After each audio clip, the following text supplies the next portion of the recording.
when you come to a property that's over 20 years old and you're inspecting the roof and you're detailing a report to get ready to build an estimate and to determine the scope of the project, and property has vinyl siding, and then on this particular property they had a couple layers of shingles on it, and you can expect that 4x5 flashing that they originally installed on this wall has to be replaced. And so you want to make sure that you make plans on installing new step flashing on an install like this, because this roof had 3 layers of shingles, and so we had to put new step flashing in there on this roof. Many times you better go ahead and have a conversation with the homeowner and prepare them that you're going to have to detach and reset the vinyl siding in order to get the new step flashing in there, and that's what you need to do.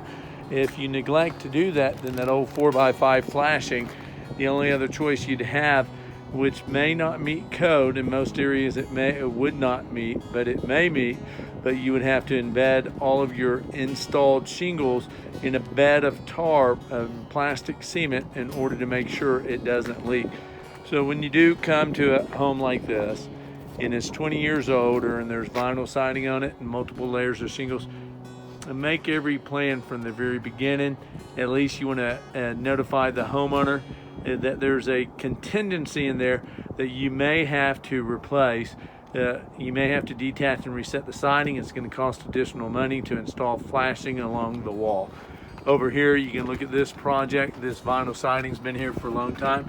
You look at, originally it was overlapped, but now there's a gap in between there, 1/8 inch gap on the butt ends of the siding.